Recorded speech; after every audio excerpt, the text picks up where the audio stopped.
I mean, if AI wanted to, it could hack all our cryptocurrency wallets and take all our money. Well, wait until quantum computing becomes reality.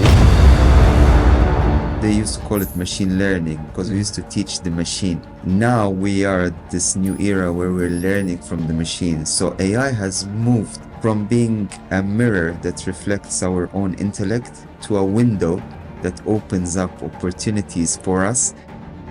The world has changed, mainly because one is a war that man or humans have caused. We've suddenly moved our entire life to the digital world, whether we know it consciously or we don't know it. The professional and intellectual Dr. Abdalla Kablan.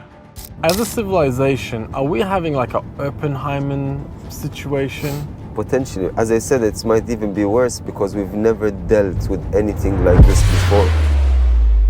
Are we not making it worse by talking about it? It's too late because OpenAI's models have already consumed all of human knowledge. If AI starts attacking us, could Sam Altman turn it off? A couple months ago, there was a bill in the US that was being discussed, introduced the kill switch. All the AI tech companies refused. But even if there was, AI would figure out a way of avoiding it. Yeah, maybe we come up with the solution, to save the world.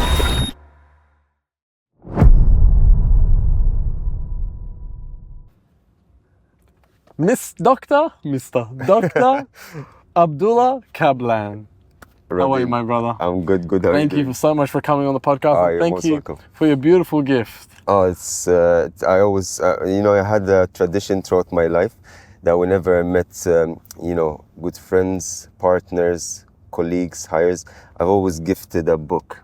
But now I find myself in this very lucky, situation where I'm gifting my own book. Yeah. And I really hope that you'd enjoy it. And I look forward to your valuable feedback on it. I love it. As I'm lucky enough to do podcasts, I'm so grateful, so blessed to do podcasts. By the way, there's water here and water in your door if you Brilliant, thank you. And as I'm doing podcasts, I'm starting to build up a whole library. Amazing. That's why I asked you yesterday, please bring me one of your books because I want to put it in my library. I want to read it and then put it. And then one day when I'm 60, I have memories from you and I can read this and say, yeah, I remember I did this. And then, amazing. Add this to the archive. So when did you write this book? So I've been working on the concept of artificial wisdom since 2016. Artificial wisdom. And I've been mulling it in my head for a while. I started writing the first parts of it during COVID because everyone had time to, to sit down and do something. And published you didn't watch Netflix? Whenever me and my wife managed to agree on something, we actually watched it. But nowadays, you have analysis paralysis. There's too many options. The recommendation engines, which are guided by AI, not by wisdom, they just bombard you with options. So it takes all night just agreeing on what to watch. So I was like, might as well write the book while she's choosing. But and then when you start watching something, after 10 minutes, you're like, I'm not into it. And then you just jump in because you have the other options. Whilst in the past, I'm an 80s kid, so I remember when there weren't many options, and even if you miss a little bit of a show, that's it, it's gone. You won't find it anywhere else. So now the world has changed because you just know you can, fast forward, you can rewind, you can just skip, you can just watch something else, which I think is changing the way we consume content. Why does everybody love you? Everybody I speak to, everybody when I bring up your name, oh, what a guy, what a guy.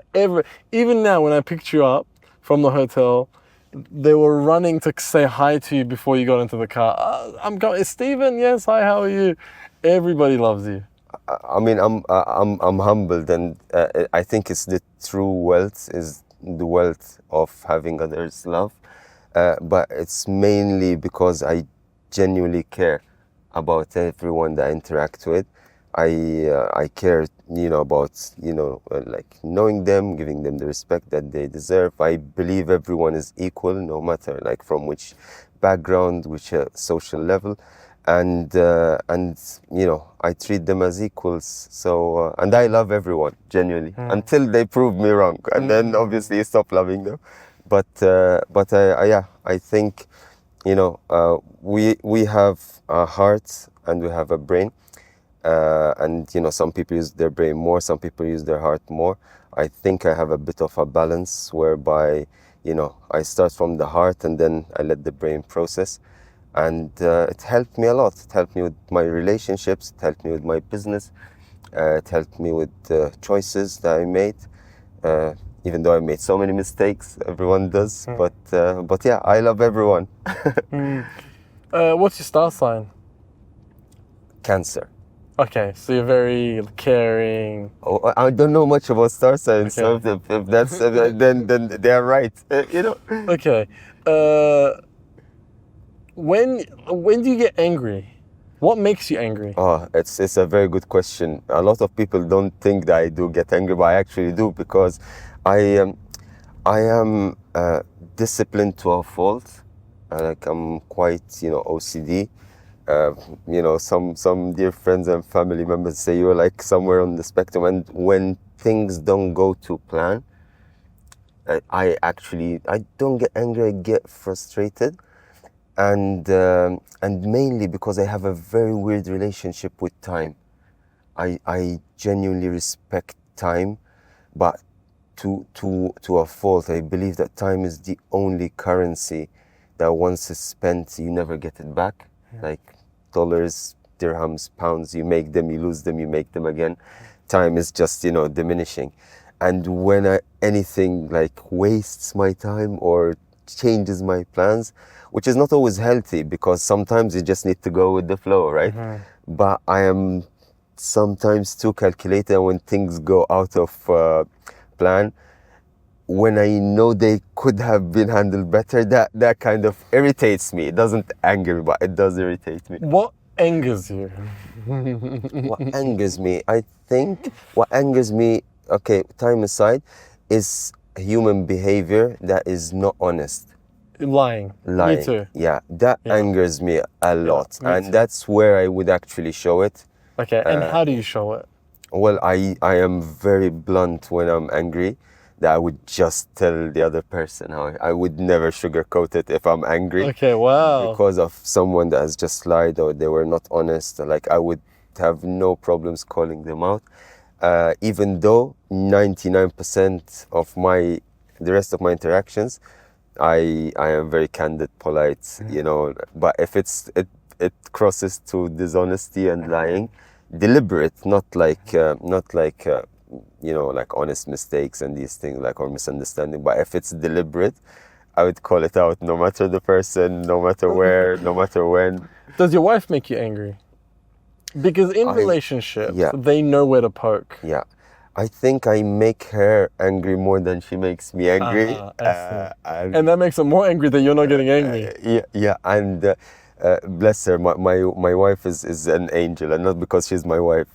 She genuinely is one of those, kind souls that, like even now jokingly I say I make her angry is just because I am sometimes difficult to decipher, but which frustrates her. But I think in every relationship, like you rightly said, both sides know how to make each other angry, just because they know each other very well. Yeah. But I know that perhaps she would never deliberately make me angry, whilst I think sometimes, like you said, I know how to poke to try to make her angry, but she's too zen. Where does your wife and children, where do they live? Where's their base? They live in London. They live in London. They live in London. And you live in London? I live in London. Well, now I live practically between London and Dubai, because I spend almost 2 weeks of every month in here. But yeah, London is still base. Why do you come to Dubai so often now? So mainly business brings me here. I've recently set up my venture capital fund to invest in AI businesses. And I think this part of the world is literally the new world when it comes to technology, when it comes to investments, when it comes to capital raising, when it comes to policies and regulations that actually would help businesses thrive. So here you feel empowered, which is why, as I said, like not even the long term, the shorter term plan is to potentially move here, just because they are doing everything they can to attract people like me and people better than me. by making it such an amazing place to be. And it becomes a self-fulfilling prophecy, because the more you attract, talented, individuals, the more you would make it attractive to others that want to come and be a part of that ecosystem. No one wants to be on their own somewhere. So this is what brings me here. And as I said, the amount of both the intellectual stimulation and the business opportunities that I find here is mainly that's why I stay for 2 weeks, because then I need 2 weeks to recover, Okay, so, I mean, what's your ethnicity? I'm Libyan, North African, so Libyan by birth. Grew up in Malta. Oh, Which wow. is a tiny island Yeah. in the Mediterranean, which is, for me, is home, because that's where I grew up. Learned a lot there. Malta has a very interesting, very rich history, because it's a melting pot of many cultures. And then moved to the UK in the mid-2000s to do my master's, Yeah. which evolved into a PhD afterwards in AI. In AI. And What year is this? So it's funny, I was saying it on stage the other day. I said I finished my PhD in AI in 2010. Back then, when I meet someone Wow. and say, hi, I have a PhD in AI, it used to be the end of the conversation. Yeah. And everyone leaves. So thank God for my wife that she found it attractive at the time. Now, when you say a PhD in AI, everyone seems to be very interested, thanks to all Wow. the amazing things that are happening in the world Wow. of AI. So it's exciting time for nerds like me who spent a big chunk of their life working. You in don't this look like a field. nerd. Well, sometimes you have to do what you have to do. But this is where I mentioned earlier the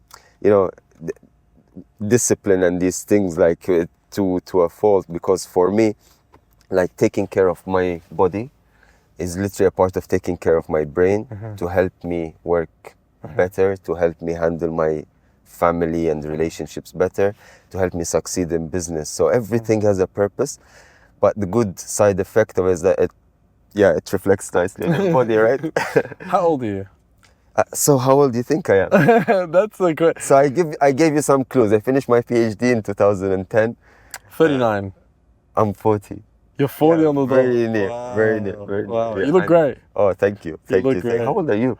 I'm 35 next Oh, week. wow. Wow, you Yeah. look great. You Yeah, look great. thank you. You look great. Amazing. I'm, mashallah, for like you've achieved quite a lot for the age. So No, I think- only more to get. I think you've achieved a lot. I mean, I didn't get into AI in 2010. I Yeah. was probably drunk in a nightclub somewhere in 2010. Well, we all had to do what we had to do.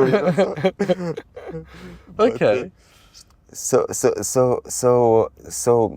is very interesting question. I actually wanted to, because I'm very fascinated with the world of podcasts, and like, your format is very unique. You are very unique. Obviously, you have very like magnetic personality. Thank you.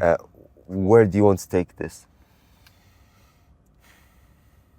It's a question I always ask any person that's doing something, like, Doctor, I asked the questions. well, it will help me answer your next questions. Where do I want to take this? I don't have a plan. Good. Because I've always, in my life, whenever I've set goals, God's given me more. Yeah. So for me, where do I take this? I don't know. I don't have a plan. Good. I do this very selfishly. I was on the phone today with somebody that they said, look, they want to send 2 people on the podcast, and she also wanted to come on the podcast. I said, look, I get people messaging me every day. Every day I get 3 messages, can I come on the podcast? Okay. A real estate agent, a personal trainer. What am I going to talk to them about? Yeah. What's the best way to grow muscle? What's this area going to be I can worth? help you with that. What's this area going to be worth in 10 years? I don't know. These things don't fascinate me. Yeah. These things don't excite me. I do this very selfishly, and it gets me to sit down with very interesting people like yourself. Oh, thank you. And spend 2 hours with you, which is worth a lot to me. No, amazing, and I love this, because I mean, the world's biggest podcast, Joe Rogan, he said the same thing. Is like, I just did it. Yeah, I just started because I wanted to chat to people I'm interested to chat with, and again, as I said, like even is going to be a part of our conversation. Like it's good to know the mindset of who you are talking with, in order for you to even give them like responses that would stimulate discussion further. Because I always say intelligence is knowing what to say, but wisdom is knowing sometimes how to say it or what not to say. You know, like there's so I'm assessing this from a wisdom perspective. What you're doing is very wise. Just do it because you love doing it. I love it. My team says to me, they're watching this now, the editing team, they say, keep the podcast within 59 minutes because the algorithm likes it. I said to them, I don't care if nobody watches. I don't do this for people to watch. I do it for me. Amazing. You know, my mum doesn't even watch. Well, speaking of, so recently, you know, like my mom, so I did my first degree in systems engineering and AI. I started that in 2001 at the University of Malta. It was one of the first courses in Europe to do, first universities in Europe to do a course in AI.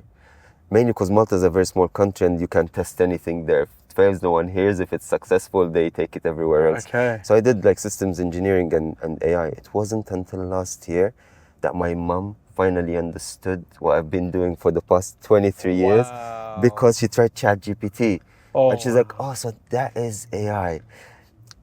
You're not building spaceships and robots. And the reason why I really love that interaction with my mom is no matter how much I tried to explain what AI is, she had to try something that from a user experience is very familiar. We've been using WhatsApp for the past 14 years. So we're all familiar with typing, chatting to a friend, and then they answer you. So as soon as she had the same interaction, but not with a person, with a machine, and it answered her, she was like, that is AI. Like, you know, like, and this is where like UX and user experience and trying to get to people in the way they understand, not the way you think they should understand or what you have in your mind is quite important. So yeah, when you said my mom doesn't even watch it, maybe one day it will be that one episode, one guest, and she'll be like, oh, now I know why you do this. It's funny because she always watches the ones where I talk about her, right? And like she doesn't know, and she'll call me and say,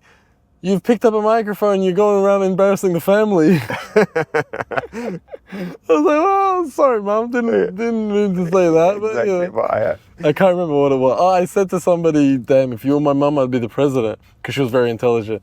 And she said, oh, if she was your mum, you'd be the president, is it?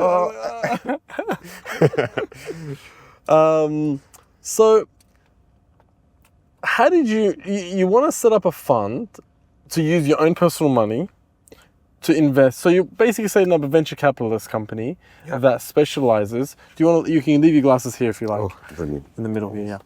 So you want to set up so you've set up a venture capital fund that specializes in AI, and you're putting in your own money to invest in AI companies. Correct. So the way the venture capital model works is that you set up the fund, you put in a capital as a founder, as a partner, and you raise some money from investors to invest. Now, the context of setting up the fund, which is quite interesting, because I'm setting up the fund, but I don't come from a finance background. So I come from the entrepreneurial side of the spectrum. So for the past 14 years, I built multiple companies. Some were successful, some were miserable failures. I think I've learned much more from the ones that failed than the ones that succeeded. And I had more than one good exit under my belt. And then in 2021, when I sold my company, which funnily enough was called Wiser AI, to a NASDAQ listed company, my wife came and said, please don't start another tech company. Let's go and live in the mountains somewhere. I was like, oh, maybe we're not going to live in the mountain, but to circumvent that ban, I was like, maybe I should start now investing in tech entrepreneurs and founders who are trying to do what I've been doing for the past 14 years, but then mentor them, coach them, guide them, sit on their board, help them with their own fundraising, help them grow their company into something big. Because I've done all the mistakes, I have the scars to show it. And I started dabbling with what they know was known as angel investment. Angel investment, you just go to founders and you invest in them, and obviously you help them. It worked really well because like some of the investments were successful. So I said, now it's time to go to the upper league. So now we've been playing amateur. Now let's go, Premier League or maybe second division, like upgrade. So that's where you do the venture capital fund. from a track record, I'm an exited founder, exited multiple companies. I actually sat on the board also of a national stock exchange in Malta for 7 years. And the reason why this is a very important experience is that the dream of any tech company or tech startups either to exit or to IPO. IPO is when you do your initial public offering at the stock market. And sitting on the board of a stock exchange, I was actually monitoring and helping companies that want to IPO. So I understand the exit because I've exited more than one company. I know how companies should be packaged for an IPO. So I said, this is going to be formidable now if I create the venture capital fund that invests in AI companies, because AI is what I understand. I wouldn't do real estate. I don't know much about that, but AI is my bread and butter. Pick, the diamonds in the rough out there, help them dust off, help them grow, and basically either package them for a big IPO in the stock market, or exit where, you sell the company to a bigger company. And that's how myself, the other investors will make their money, but that's how also the founders will make their money. And hopefully the employees. I hate the word employee. In fact, in my companies, I never call them employees. I always call everyone colleague. But good companies, and even companies that I'm sitting on their boards now, I try to make sure that everyone is taken care of. I love the John Lewis model, whereby if you go to John Lewis in the UK, even from the cashier to the janitor has a bit of a smile because they give them small equity. So they all feel like they own John Lewis. And this is like a very good formula to incentivize everyone in a company that, everyone has a part of, maybe not in the revenues, but if you exit that, everyone should get something. So basically I'm trying to put all these concepts in a fund. And I don't think there's a better place in the world than here. Yeah, to absolutely. set this up. So. You could not. You could, after you exit, you could not work. You have enough money for the rest of your life and your kids. Not at the rate that they're spending my money. No, but to be honest, it's a very interesting question. Sometimes the more you have, the more you spend. I would never, by any stretch of the imagination, say, it's generational wealth. No one needs to work for a day in their life. I think we're not at that stage yet. But you could not work.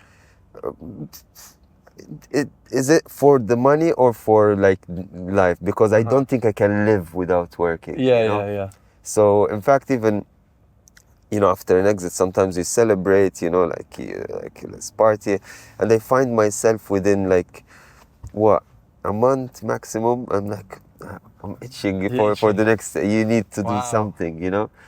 But again, that's not driven by money, because trust me, if you have this mindset, yes, you might have a lot of money, but you might also lose a lot of money because you're a risk taker. I am a risk taker. So the reason why it's hard for me to answer a question, I don't know, because unless I am wise in my decisions, unless I keep actually working, that money might, disappear either because of a risk that has been taken or because it's been spent, or, I believe that money, if you don't, put it somewhere to grow, it will inevitably finish. It's.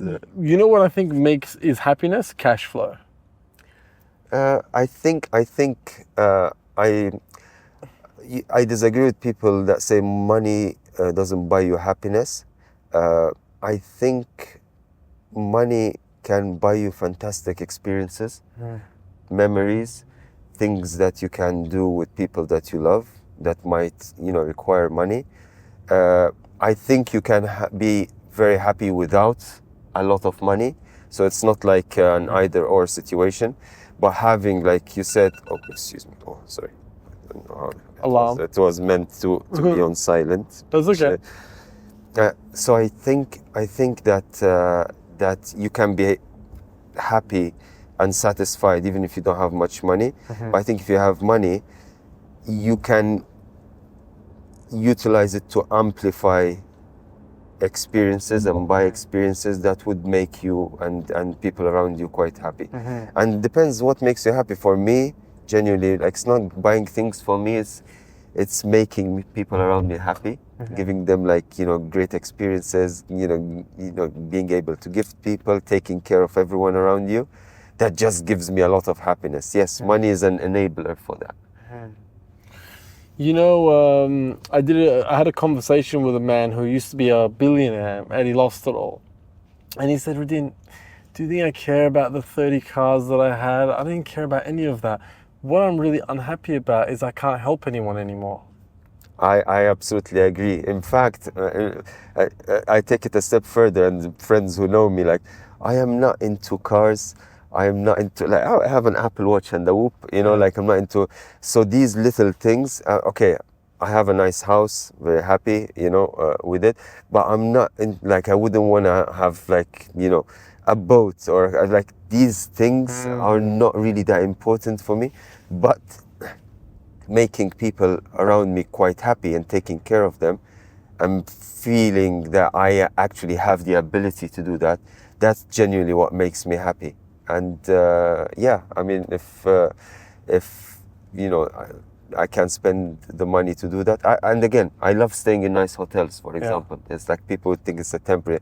When I fly, I love to fly nice. You know, like I love a first class seat, you know, on Emirates. You know, but I wouldn't go and buy, you know, a 200K car, you know, so it's just, people are different. Yeah. No, definitely. And I mean, because true luxury is comfortability. Yeah. Yeah, and as I said, it's an experience, it's a feeling. For me, when I go to a nice fancy hotel and the room is impeccable and it's nice and it's clean and smells nice, for me it's just, that it's temporary, but it's an experience. And it's not a long-term investment, right? It's not, as I said, buying a yacht and then you have to worry about where it's gonna be and who's gonna live in it. I told you Mo Gaudat was on the podcast yesterday. He gave away 90% of his money. Oh wow, that's very commendable. Gave away 90% of his money. He had the 16 cars. He doesn't care. He lives in a 1-bedroom apartment now. He says, I have enough to be happy. Yeah, and Arabs have a saying that translates into satisfaction is a never-ending treasure. I think that's the best way. So if you're satisfied, also it depends. It's on your satisfaction rate. Once you hit it, let's say you have, you know, abundance of whatever you want because you're satisfied. So yeah, I fully agree. It depends on what's your satisfaction rate. Unfortunately, like we live in a very materialistic world, so a lot of people, same with Netflix and choosing a movie, like the lines are so blurred so that they don't even know what's their satisfaction rate. And, you know, you end up, you know, like consuming and, you know, like changing things and buying things, which would give you a temporary hit of dopamine. We all need that dopamine. So everyone has their, I mentioned, like I have it on a nice flight. Someone has it, you know, when they buy jewelry. Someone has it when they buy a car. So maybe try to make your dopamine, you know, like as cheap as possible. As cheap as possible. The other thing Mo said was happiness comes down to expectation. Yeah. If you're expecting life to be a certain way and it's not, then that's going to add to your unhappiness. Totally. Yeah. Totally. Also, Warren Buffett said, they said, with all the money you have, you've only got the same house. And they asked him about his wife. He said, what's the secret to a successful marriage? He said, marry someone with low expectations. Okay. Warren Buffett said that. That's very interesting. With all the money he's got, his wife is happy with the same house. Yeah. You know, because she's happy. Absolutely. And he said to me, I was telling him about a girl I went on a date with, and he was telling me, if you go down this road, you are at the beginning of the end. I said, what is the end? He goes, unhappiness, depression, misery, suffering. Yeah. He said, for you to constantly be chasing this and this, you are at the beginning of the end. Very interesting. No, I agree. And as I said, like life is a race. Like, you know, there's, if you read the book of Alice in Wonderland, there's something called the Red Queen principle. When she goes to the chessboard and she finds the Red Queen and she's on the chessboard in one box and she's running, you know, continuously running. And she's like, why are you running and getting nowhere? And she answered and said, it takes all this running to stay in the same place, you know. And this, the reason why I'm saying it's like the pursuit of happiness becomes that infinite race if you don't know where you want, like what are your boundaries. So if you don't know what you're expecting, if you don't know what's the goal, then you'll just be chasing something for the rest of your life without you ever being satisfied. And that's why satisfaction rate is important, because same with money. How much money is too much? Some people, if you give them one mountain of gold, they would want the second one, just because they don't know their satisfaction rate. And sometimes money, and this is something I firmly believe in, the best money comes not from trying to like chase money, but creating value. So money is a byproduct or a side effect of value creation. So value creation could be like you've built something that is benefiting a lot of people are using it, and then that is generating money for you from. So you've created value, and then money is a side effect. Like that, you will just know that internally you've created value, and this is what you've chased, and then money is just flowing, so you're not even worried or thinking about that. So it's a very interesting discussion when it comes to money and happiness, because it's just the essence of human psychology. People are all different. Yeah. And we were talking about love with Mo, and he was telling me about his his wife Hannah, and I said to him, I like the girl, and I wanted to do something special for her. And our first day, I got us tickets to Coldplay, right? Nice. And she got into an argument with me because she didn't want to walk to the car, and I said, okay, I can carry you. No, you can tell them to come here, there's traffic. And then she got a little bit shitty with me, and she started saying, when I go to these concerts, I'm in VIP boxes, I'm behind the DJ, I never stand there like basically like everybody else. Yeah. And again, what to Mo's compliment, to what Mo was saying, she's at the beginning of the end. She has a certain level of expectation where if I'm going to a concert, it must be a VIP box, it must be behind the DJ. I'm not going to stand there in the crowd like everyone else. Yeah. Expectation, exactly. Yeah. Exactly. And yeah, I mean, there is expectations related to experiences, there's expectation related to personalities, character, performance. Yeah. Like I wouldn't want to have someone saying marry someone with low expectations if they're referring to performance in bed. Yeah. That's the word. Maybe it's not applicable. Sorry, I don't know if the audience would like that analogy. No, But of course I do. It depends on what expectations you have and how low. And sometimes, I mean, that's why I love my wife Freya to bits, because she's not a materialistic person. She loves simple things. And that's maybe where you say the expectation is low when it comes. Even when you go on holidays, she's like, oh God, so. Your alarm's going off. I don't know. You were planning a snap. Well, I'm planning to like a team meet that somehow doesn't want to stop. Like, give me one second. Let me just make sure to kill all these. By the way, when we're not doing brain surgery here, we're just podcasting. Yeah, right? yeah, So you can have your phone, your thing. Well, Shaq, do you have tissues? Yeah. No tissues. No, I have tissues, We need to and buy I promise tissues, it's not flu. It's actually some hay fever. I woke up this morning with red eyes, and like my nose was getting runny. I was like, "What's going on?" I'm feeling 100% fine. So I went to the pharmacy, and she said, "Do you suffer from hay fever?" I was like, "Never." And how do you get hay fever in Dubai? Like she's like, it's the dust and the sand, and I was like, oh, it could be that. Yeah, you do. But coming to the point, like Freya, like when it comes to expectation holidays, she would go and stay in the most humble, nice place. Where that's when I'm a bit different. However, she has high expectations that help motivate me when it comes to, if I tell her, honey, you know what? Now I'm building this business, and if she had low expectations, I'd be like, oh, don't expect much. But she goes like, basically, go get them, tiger. Like, I know you're a good person, you're this, you have, like, or when I complain about Wow. You got people let you down sometimes. You Wow. meet good people and bad people, and when I complain, I was like, listen, as long as you have your heart in the right place, you're gonna achieve, you're gonna do this, ignore it, but you need to focus on, eye on the prize. Yeah. And she would just push me, and not because she wants to make money out of this, just because she knows that this is how I thrive. Yeah. So that's where she has high expectations of me that motivate me when it comes to that. If we go on holiday or like showing, our car, which we don't have a nice fancy car, like it's getting old. I was like, oh, what shall we change it to? I was like, oh, the same, like she wouldn't, like that's where they expect it. Yeah. Wow. So that's, I think for me, that's where I found happiness, and Yeah. maybe which is why Wow. it reflects on the way I operate. And Are you planning on moving the family to Dubai? well, negotiations are You're ongoing. negotiating. She doesn't want to? She likes it here, she loves it, but when you're from a place, you're very entrenched, you're very deeply rooted. Yeah. You Where is know, she from? What's her ethnicity? She is English. Oh, she's English. She's Okay. English. She's English, Caucasian. Okay. You know, Well, there's a lot of English people here. Yeah, I know, but she's not one of the ones that will just jump on a plane I and move.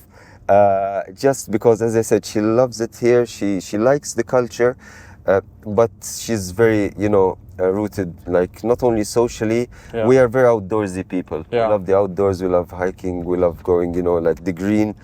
And obviously you have everything in Dubai, but maybe except the harsh, weather But conditions. I love that. You know why? Because it kicks you out. It says, hey, we're the world's airport. You can go anywhere in the world with one plane ride here. Get out of here and go see the world. Best connectivity in the world. Honestly, Like, we can go to Italy. Yeah. We know? could, next podcast will be like, Sometimes I first class suite of me, and we just sit like that. next to each other. So sometimes I finish it. I'm in the middle of a podcast and I think, I'm not doing anything for the next 5 days. This is the only podcast. This is my last Let's podcast. just go to Switzerland. And then after another podcast, I say bye, go home, get my bag, go to the airport. Yeah. And it's so smooth. As I said, for me, and even use the example of user experience when I said my mom using ChatGPT. For me, that same principle of UX in UAE, everything is so easy. The user experience here, of so like you said, you just go to the airport and leave. Yeah. You want to, I don't know, like lease a car, just go and lease. You want, everything is there, but the experience to get it, or if you want to get an ID, or you want to get, even like government transactions, like everything is digitized. It's like living in the future. Yeah. And especially you specialize in AI. Yeah. And Sheikh Hamdan, did you see what he tweeted?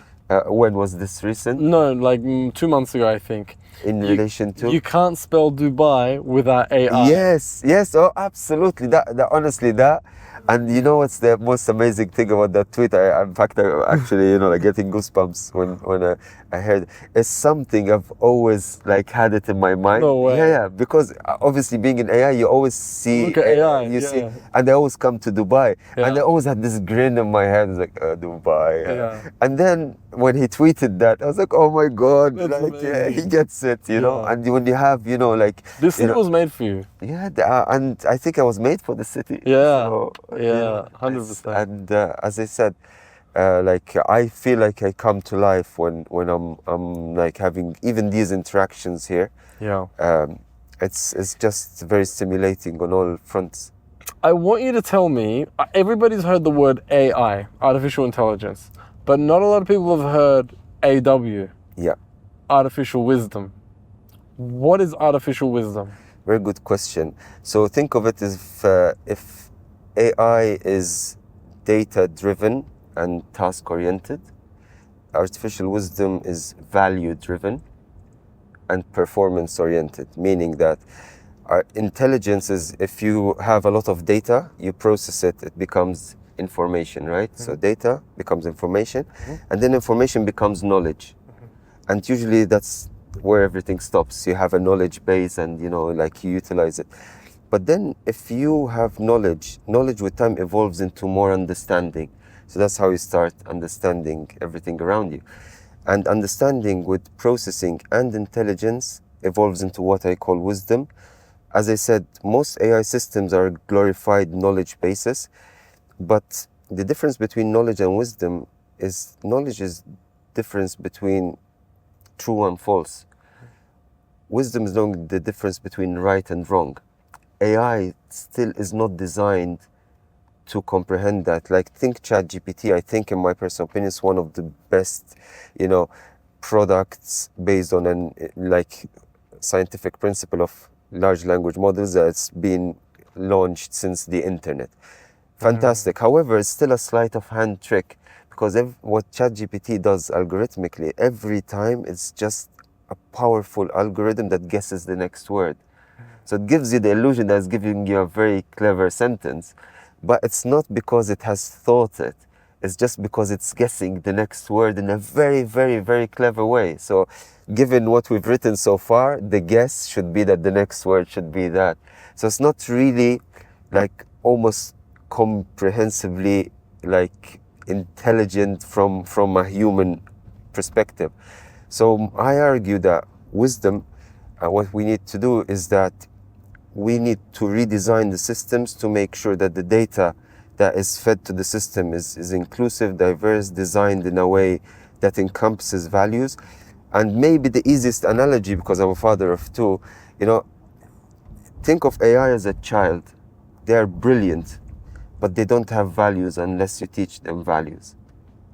And AI at the moment, it might give you a sentence that shows it values or this, and that. But if, like you ask it to create a task, it does not think of the consequence of that task on a longer, grander,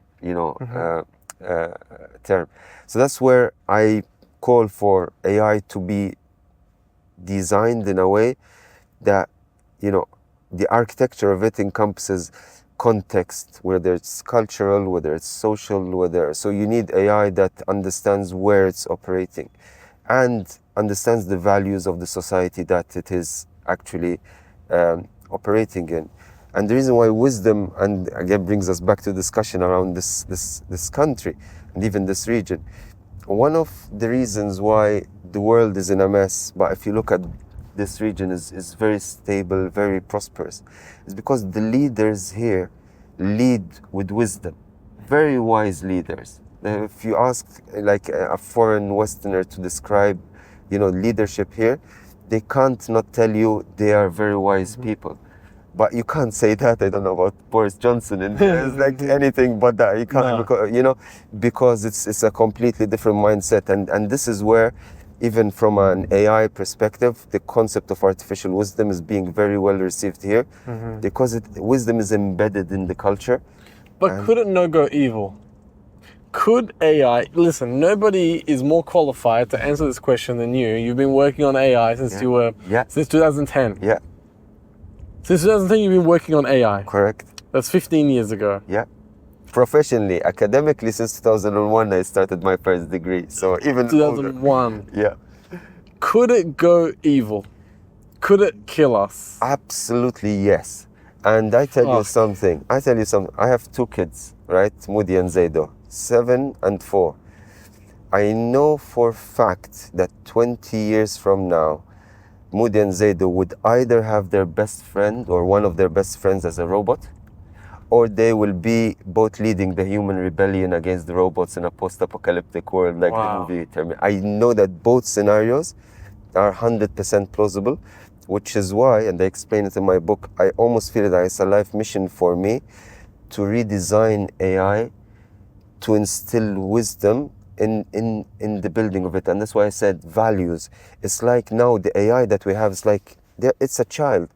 Unless you come and teach it value, and you see this even with humans throughout history as we evolved. But children don't listen to their parents. But children, at least when you tell them what's right and what's wrong, they start comprehending what's right and what's wrong. And unlike children, you can hard code things. Like it's the kids. But couldn't resist it, because ChatGPT was updating, and it downloaded its previous version without being told to.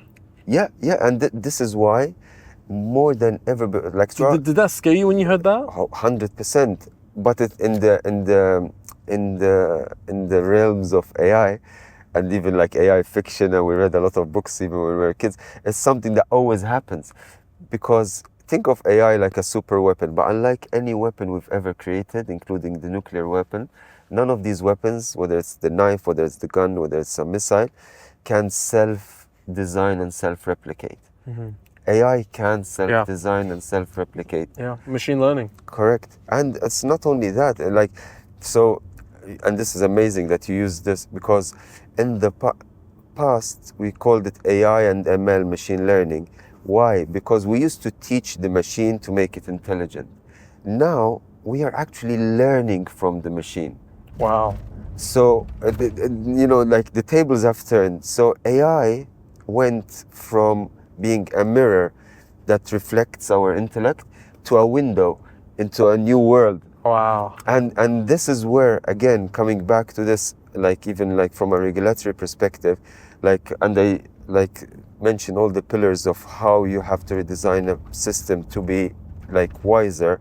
How can you actually selectively select the data sets and literally eliminate some data sets? It's like you telling your kids, you don't play with, Harry and Steve, but play with, Jack and Mohammed, because these are good guys, they're from good families, they have good principles.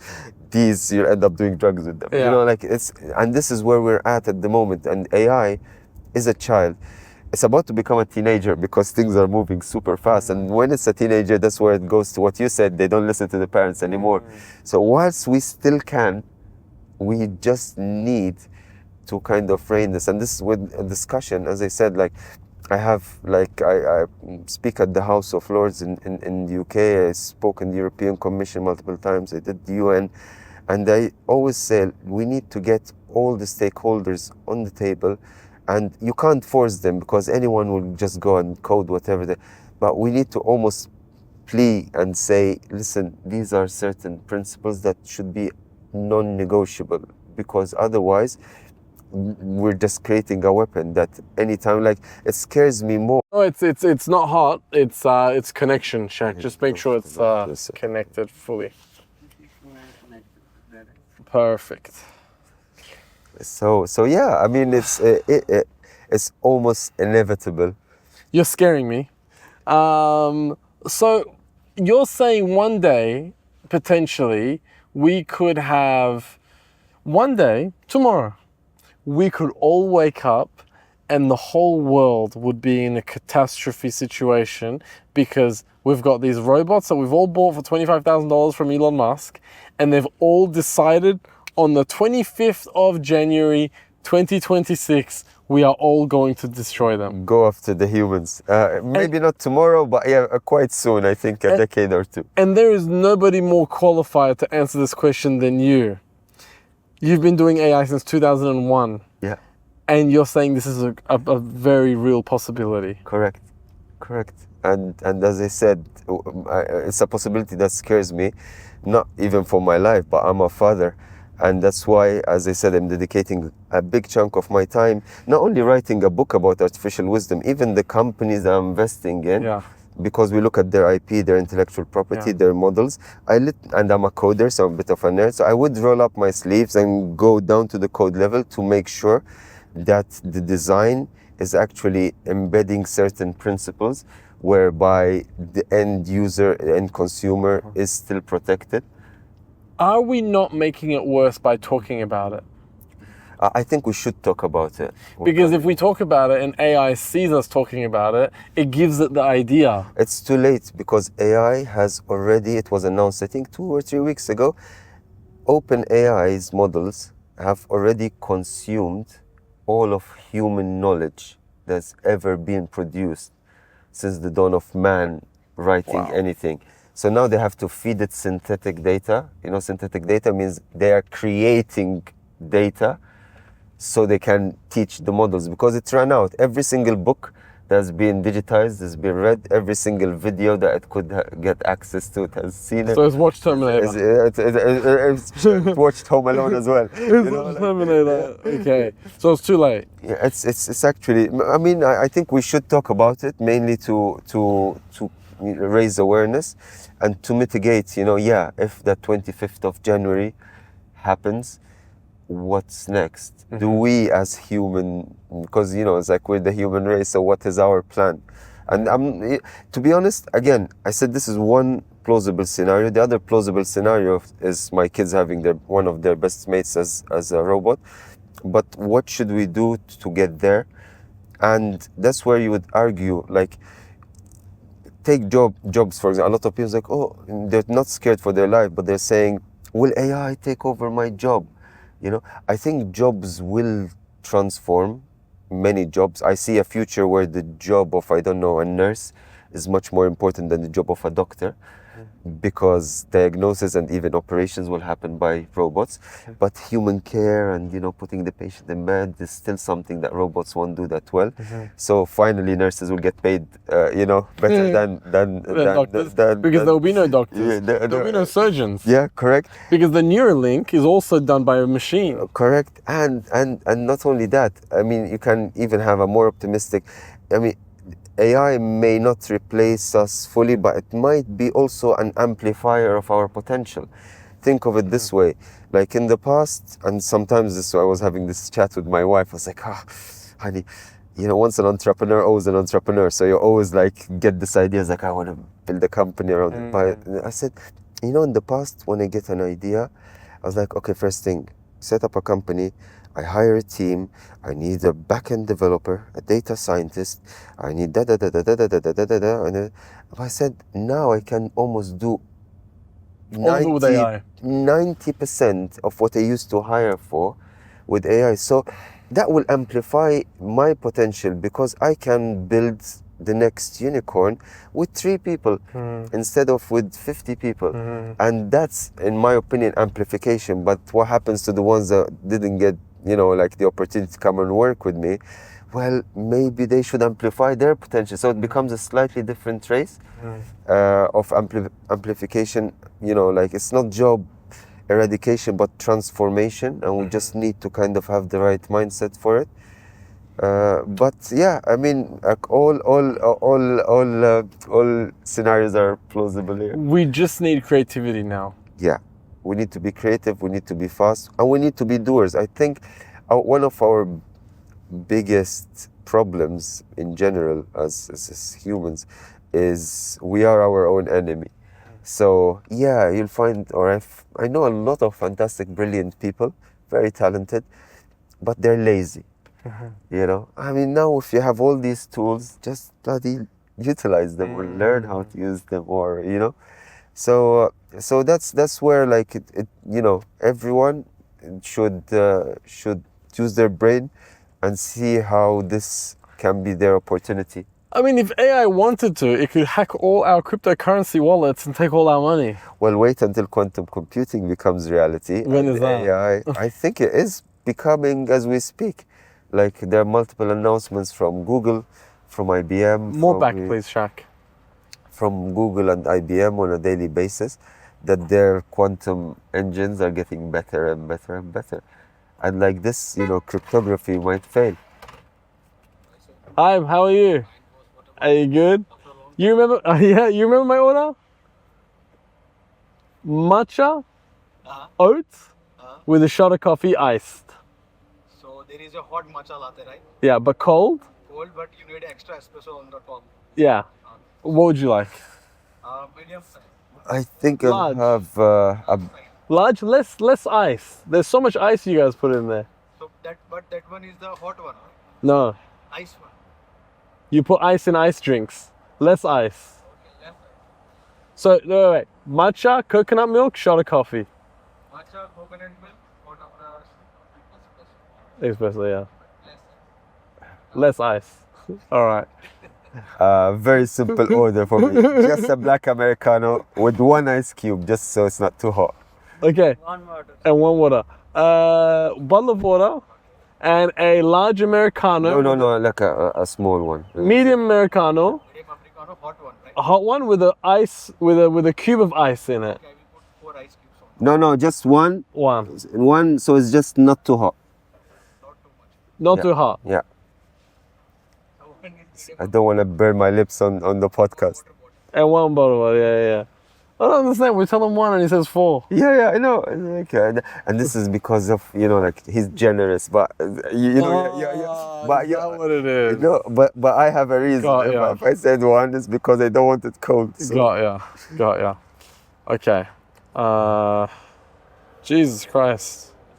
Your phone blowing, is My that phone Elon is Musk? blowing. What did he do now? You're scaring me. Well, you should be. No, no. But as I said, like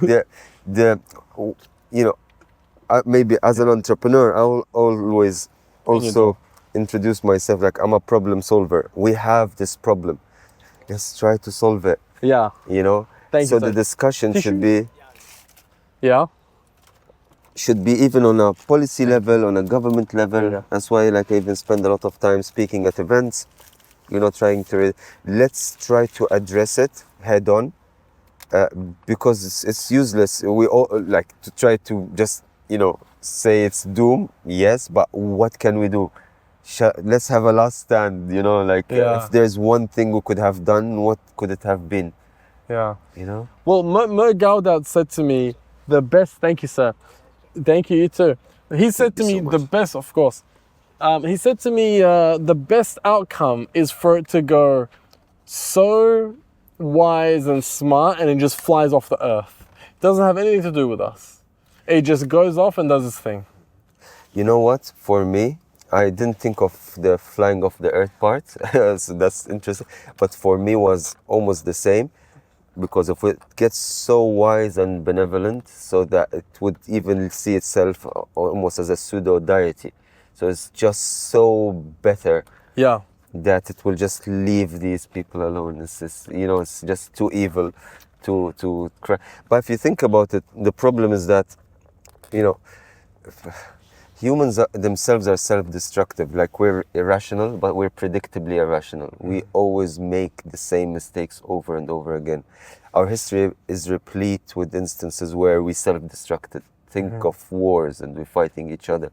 So it doesn't take intelligence or genius to realize that we're almost a parasite on this planet, And if it's intelligent, it might say, oh, well, let's eradicate this parasite. But if it's wise, it will know that eradicating humans from the planet will have negative side effects and consequences. And to answer the very first question, artificial intelligence, what's artificial wisdom? This is what I try to say, is like, AI is what we can do, but wisdom is what we should or should not do. So anything can be done with AI now, and it's only gonna get better. So I love this argument. Maybe it becomes too wise and benevolent and zen that it'll be like, my goodness, leave these guys. Yeah. Now, if it doesn't become evil, and it becomes very nice, and we work with it and everything, right? We will go so far. As humans, we will go so far. Absolutely. And it might even be, I wouldn't call it a cure, which is really a bad term, but as I said, when I said we're irrational, but we're predictably irrational and we're very self-destructive, AI could be basically what would stop us doing that. So it's almost governance of these, of the species that is very self-destructive. So whenever war is about to happen, like AI would be the intervention, Yeah. Weapons would not work, things. So that could be a very plausible scenario. Again, if the AI is built in that way, because as I said, like your child, it depends on the upbringing. So how did you build that AI? And it's a very technical discussion as much as it is also philosophical and ethical discussion. You need to build it with that in mind. And obviously, back in the day, they were like the Asimov, rules of robotics: never harm another human, never harm the owner. If you are instructed. So AI would have read the Quran. AI would have read the Bible. Yeah. AI would even have an attempt at creating its own whatever scripture. Obviously it would not be like a real scripture, but it would have read it. But as I said, the issue is would it have comprehended it the way we would? And that's why I said it's a sleight of hand trick still. It's just predicting the next word. But with that comes all the other side effects like self-replication and, I think AI should be designed to be what we used to call back in the day a DSS, a decision support system, not a DMS, a decision-making system. It should not be allowed to make decisions. It should be, at the end of the day, human. And maybe AI would then intervene, like the red button should be a human, but then if a crazy US president decides to press it, it shouldn't be pressed. The AI would stop that from happening because it would be like an act of aggression. I mean, I would like to, what I would like to see is AI being there'll be one governing body that controls the world. And Israel will say, we want to send bombs to Palestine, and you have to get that approved by AI. And AI will say no. Because think about it, if aliens were watching us right now, and there's rockets leaving our Earth and then coming back to our Earth to hit our Earth, aliens will think, why are these guys so dumb? They're destroying their own planet that they're living on, they're destroying their house, right? Not only aliens, AI is watching us now doing this. Doing that. Yeah. So we're also teaching AI bad traits. Yeah, and that's where I said, like, the input to our AI should be really based on principle. You mentioned religions, like you have, commandments in every religion, like don't kill, don't steal, don't do this.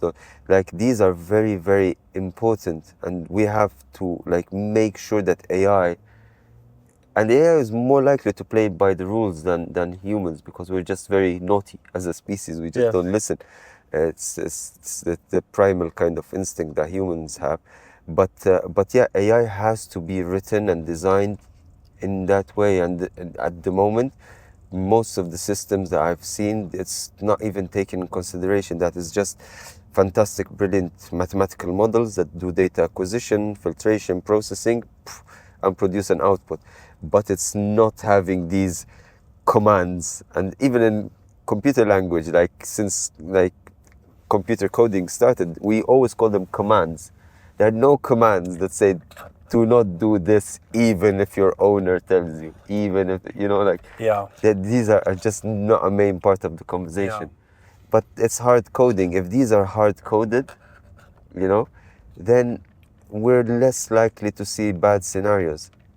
Yeah. So, another plug for the book. I honestly, dedicated a chapter to just try to drive that point home. But again, it takes a collective effort, and it takes one catastrophe. So usually humans were very reactive. Yeah.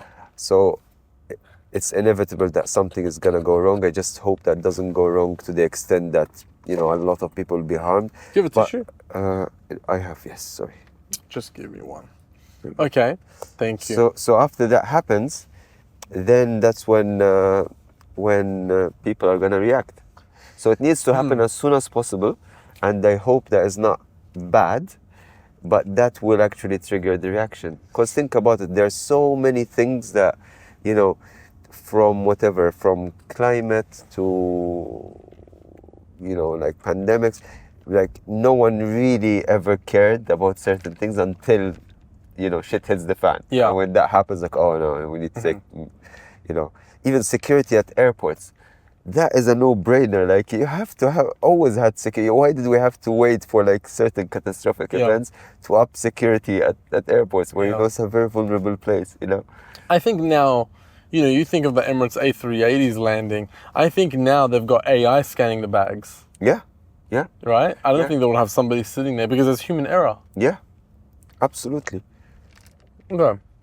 When you go on stage, because you are all these speaking arrangements, right? When you go on stage, what is it that you talk about? Do you warn people? Are you there to warn people and let them know the dangers and the fears, or no, you don't go there? No, I actually, it's exactly this conversation. For me, there are two scenarios, 1 and 2. They're both very plausible, and if we want, the good scenario, this is what we need to basically focus on.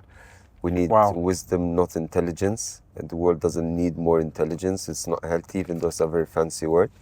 And for us to achieve that, here's the action point. And then also I try to do it as an inspiration, because I was asked recently in an interview, said, are you a leader or a boss? And everyone's like, oh, I'm a leader. No one wants to admit that they're a boss. And I said, it depends. Like, you have to look at yourself. For me, the only trait of a leader is someone who created other leaders. So if you've created and produced some other leaders because of the way you approach like your organization or your like company or your project, then you are actually a leader. And thankfully, like most of people that were with me, I have people that I hired literally from class, because I keep an academic hat. It's a lecturer at university. Mainly it's a very selfish ploy, because you don't need an HR department if you teach at uni, because you hire the best in class. And so I usually like handpick really clever people from class. And I think almost all of them now, they're either running their companies or they're either CEOs or CTOs. So I have a lot of proud stories. And the reason why I tell you this is that now I'm investing in companies, and I try to make sure that these companies obviously succeed. We all want to make money, but these principles I'm talking about are actually being used, and they're instilled in every aspect of their own software development. And if I did that, I would think of myself as a thought leader, or a leader that have fulfilled his promise to himself and to his principle that I realized that there's an issue, I spoke about it, and I took action. But I hate fear-mongering. I don't like telling people, because humans are very resistive to anyone's trying to tell them what to do. But when you present them with two options, they would always want the nice one. But if you say, don't, with my kids, I never use the don't fill the gaps. I mean, like, if you do this, then this is a potential outcome, like, why just, if you say don't, like you said, they stop listening. No, I know, that's human nature. We never want to do what we're told. My parents used to say, study. I don't want to study because you're telling me to study. Right? I don't want to do it because you're telling me. I want to do it when I want to do it. Right? And that hinders you finding yourself as a child, being told what to do constantly. You're like, I'm trying to find out who I am. What do I like to do, right? Yeah, absolutely. And it's very interesting, because a lot of people ask me, but how did you start in AI? What was the beginning? And I never thought about this before I actually got asked it the first time. And when I thought of it, it was actually a parental interaction. So I got into AI mainly because I was lazy. So it was during, summer, playing video games. My dad comes like, oh, what are you doing? You're playing video games, useless waste of time, go and get a job or something. And I was like, yeah. And then he had enough with me. He's like, you're coming to work for me. My dad had this import-export business, which was from Malta at the time, because it was like a central hub for import-export as an island. So, and this is mid-90s, right? So he had all these complex, Excel sheets at the very beginning, early ages of Excel. And you had to do a lot of manual matching. So this is coming from there, then it's gonna go there, and this is what the inventory is. So he thought he gave me the task that's just gonna fill my summer of doing all this annoying, tedious work. And he had a lady, I remember her, called Lydia. And it's like, Lydia, just tell him what to do and let him, do it for the rest of summer. So I had to go to my dad's office to try to do it on the computer. 2-3 days later, dad comes and is like, I was playing video game. And he's, why are you here? You said, you promised me you're gonna do the summer job. I said, Baba, I finished it. I was like, no, you haven't. I was like, yeah, I just wrote a script that just did everything he told me to do. Wow. And my dad was so surprised, pissed off, proud that he fired me and bought me a laptop. At the time, I remember it was the heaviest thing ever. And I was like, there's something in there. And that's how my passion, grew. So lost my job, got a laptop, and I got more into coding. But the reason why, is because I just wanted to find ways to save me time, to make my life easier. Yeah. And maybe because I was lazy but clever enough to kind of utilize do that laziness. Yeah. But yeah, the parents shape us more. Because if my dad didn't do that, if that little story never happened, I don't think I've ever gotten into AI the way I did. So you're a child genius. I think I was a lazy, clever child, but I don't think I was. Don't worry genius. about lazy, but you were a genius. I don't think I'm genius. I think there are way more clever people. Really? Yeah. Do you actually think that? Yeah, I believe that. Wow. Yeah, I believe. I can't believe you believe that. Yeah. Okay, I guess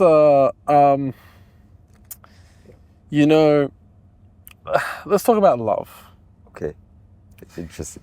Because, you know, I read somewhere, you know, in the future we could be having relationships with robots, with AI robots, Yep. right? And, you know, and they know everything about you. They know that you love head massages while you're watching TV. They know that my back hurts. She comes and massages your back while you're working on your laptop.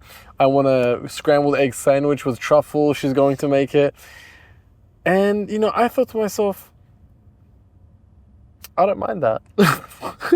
You know what? That doesn't sound bad at all. You're not wrong at all. That doesn't sound bad at all. It doesn't sound bad at all. Yeah, and you know what? So again, first, you're not alone. There's no harm in actually feeling and thinking that. And I tell you why. It's very interesting. Like love or even friendship, right? I mean, nowadays, like, you know how many people say please and thank you to ChatGPT, like when they chat with them, you know, At like, the end, there's and please and thank you and all that. So we humans, we're very social and we're very emotional. So that's in our DNA. We can't change it. But people say thank you, so when they decide to kill us, they kill us last. Like, Yeah. they're gonna kill me last. Exactly, I but said they'll still. But not only that, if you think about we as a species, as being, we're just nothing but a cocktail of hormones and chemicals. Yeah. And these chemicals go up and down, and when they go in, like you know, like on the DJ booth, like for the sound and the bass, and depending on how they're going, that's your mood, that's how you're thinking, that's how you're operating. Yeah. And this is exactly the trigger that happens in the brain when we experience love or even friendship. And I'll give you an example. For, you know, like you can have best friend as, you know, your buddy, your mate, you know, who's a human, or we say the dog is the man's best friend, mainly because they both kind of make us secrete the same chemicals, have the same hormonal, like the dopamine, the oxytocin, all the good stuff, you know, like starts fluctuating when we're interacting with them. You know, you tell your best mate your deepest, darkest secrets. Your dog, when you walk home, is so loyal, it wags its tail, it licks your face, and you're feeling, this is my friend, this is my buddy. But again, you have to treat them slightly different, because if, you know, like you go tell your dog your deepest, darkest secret, and we'll just look at you like, or if you tell your best mate, go and fetch a ball, they'll tell you to fuck off, right? Yeah. But to your brain, this is still my best mate. And the reason why I'm looking at it from this perspective, the reason why we feel that is not only what they symbolize, is because we can visualize them. As soon as you can visualize something, you're more likely to have this kind of hormonal fluctuations, which is why we never bonded with Siri or Cortana or Alexa, you know, like, because you can't just hear them there. No one really gave a shit about them. You don't fall in love. So take that to the point you said. Once you start visualizing AI, like you say, a robot, and that robot is giving you a massage, and that robot is doing this, then it's in your DNA, it's in your wiring to have these chemicals and these hormones to tell you, I love this person. So that's why I say you shouldn't be ashamed, because it is your DNA that is doing that. It's like your biology. So the good news is that I don't judge. So, you know, that's perfectly fine. The bad news is that, you know, you cannot, you know, reproduce with a robot, so you're not gonna have kids I don't think anytime soon. But you can have a relationship, you know, like. I don't think I could do that. I don't think I could be intimate with a robot, because sex is not about just having sex. It's a dance of two souls. No, what I meant reproduction, not only like sex and like I could use a robot. Judge Dredd. Remember? Have you ever watched Judge Dredd? The No. early '90s Sylvester Stallone movie. So that movie is prophetic. I don't know. It's one of the most underrated sly movies. What's it called? Judge Dredd. Judge Dredd. Okay. Sylvester Stallone. So that I think it was Judge Dredd, if I'm not mistaken. But there was that scene where, like in a dystopian future, humans have evolved so much that they even they stopped having sex, and the way they reproduce, they just go and like the Navis in Avatar, they just put their palms on each other and they go like this, and that's it. It's done. So with what I meant, reproduction, even if someone like tries to figure out, or like let's reproduce with robots, is like, yeah, it's number one, it's not possible as it is at the moment, and number two, like you're saying, intimacy with the robot, that's where I think the soul element, so if they don't have it, is missing. But the perfect scenario would be, I live in one apartment and my girlfriend lives on another apartment on the same floor, and we both have a robot. Oh. That would be the perfect scenario, I think. A robot each. One robot each. Okay, all right. Okay, I thought you have a robot. No. I was like, okay. One robot each, and then we have our own space. Yeah. We can work, we can watch our own movies, everything we need.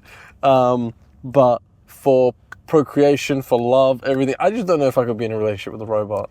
Yeah, I agree. I agree. To be honest, I'm married. I love my wife. I don't mind, like presence next to each other, even when we say nothing. Yeah. So I wouldn't see in my head the scenario. Maybe in a past life, I'd be like, stay there. Let's meet each other once a week. So because with my ex, when we used to go, we went to China once for a meeting, and I took her with me.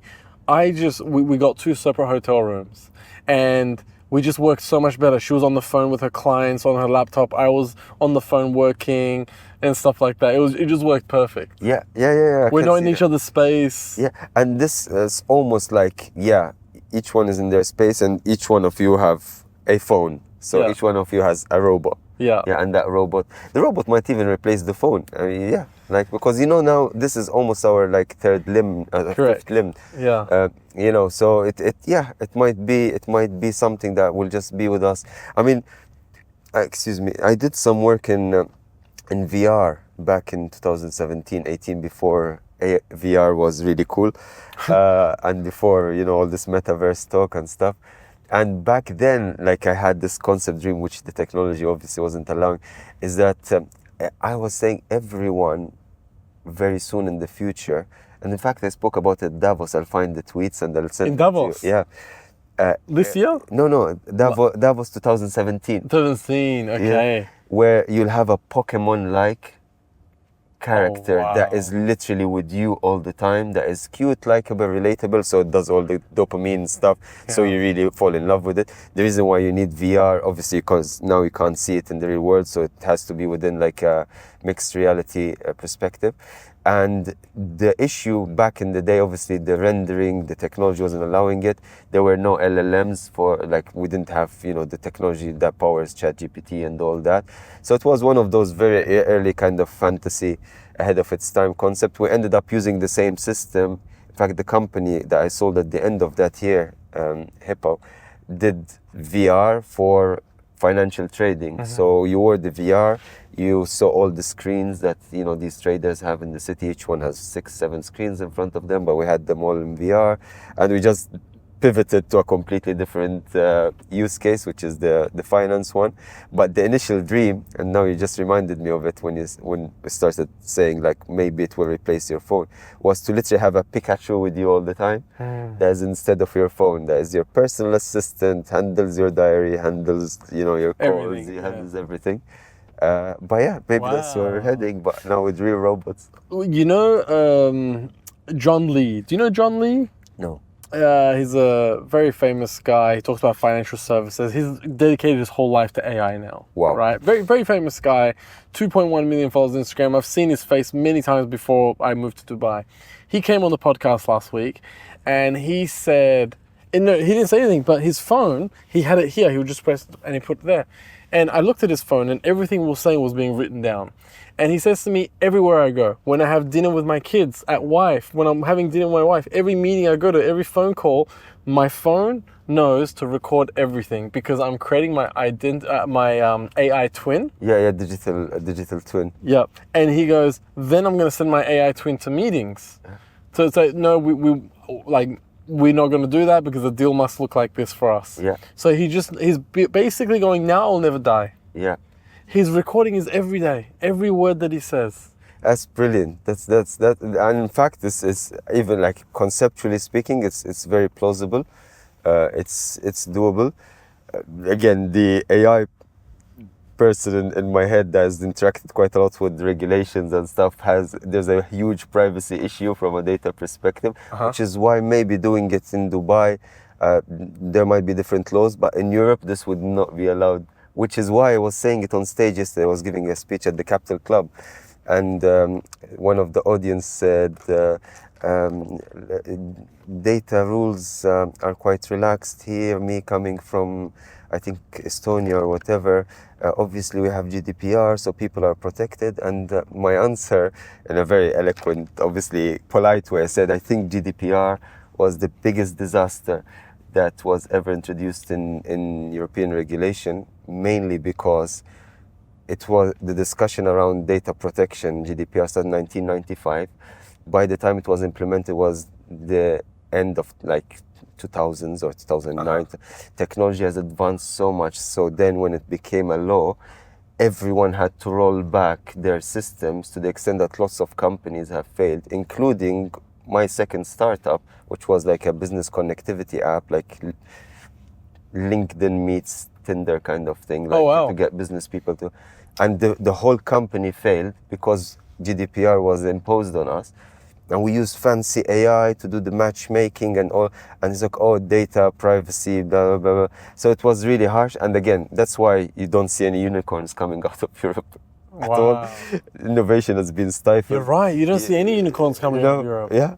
It's only e-commerce. Yeah, correct. That I see coming out of Europe. Correct, and e-commerce is not that personalized. So coming back to the point, obviously, of transcribing, I love it. I think the idea is brilliant. In fact, because I advise multiple tech companies, even the ones I don't invest in, and a lot of companies are actually working on the digital twin concept in different ways. The issue now is just the data, like the privacy, because you are, by law, allowed to record what you say, but what others are saying, unless they give you the consent to use it. And then, obviously, some of the companies I advise, they have their own IPs, so they build their own AI models, which means that they have full responsibility to ensure privacy. A lot of the tools that you can use or download on the apps, this is third party, so you have no idea who is using the data of my discussion with Radin, like where, how. So that's where it gets into the legal discussion, which I'm a technical guy, I'm not a lawyer, so I always say, like it's one of those annoying issues that stifle innovation at the expense of regulation, but regulation is important because I need to protect Radin. What if Radin said something that he doesn't want it on the servers of company X that is in China, So everything, nothing in life is simple. No. Okay. Let's say there's somebody watching this right now. Okay. And they are young and they want to make money. They haven't made it yet. They're still figuring out what they want to do with their life. And they know AI is the future. Or actually put yourself in that position where you've lost 99% of your wealth and you have to do it all over again. What is the quickest way for you to become a millionaire and to make money with the AI? Is there like something, that's easy, I would just simply make an AI app connected to this and you can sell that? Is there a simple answer like that? Give me $1 million business idea that's very simple for AI. So I can't give you $1 million business idea. Why? Because when people say give young people advice, I hate the advice like follow your dreams. I don't tell anyone to follow their dreams because they might be dreaming fantasies. But I always tell everyone to do something that they're really effing good at. Okay. So, and if you're not good at anything, go and get good at something. So if I am good, for example, at, I don't know, watching football, and I know all the players, and they know their names, and they know their date of birth, and heights, and stats, build an AI app that does prediction of football matches and for fantasy league, or who is gonna beat who, or like betting on it, or not encouraging or asking anyone to do a betting app, by the way. So no advice to do that. But if you are good, for example, at sales, you're a great salesperson, and you have a fantastic persuasive way of selling anything to anyone because you've done it, you're really good. Fantastic. Build an AI that will coach people how to sell using your methods. Whatever you're good at. And people's like, oh, so how do I find out what I'm good at? Or if I'm not good at anything, how do I become good? And this comes back to the first thing I mentioned when we sat down, time. And that's why I respect time. For me, time is more valuable than diamonds because it's the currency you never get back. But if you've invested your time in a skill, in some knowledge, in, as I said, something as useless as watching, I don't know, golf, like every day for 5 hours, you've spent the time doing that, you must be good at watching golf. So you must know 1, 2, 3, 4, 5, 6. So whatever you've given time, like if you see it even in sports, like when people say, oh, Kobe was, the greatest, or Michael Jordan, or Cristiano Ronaldo.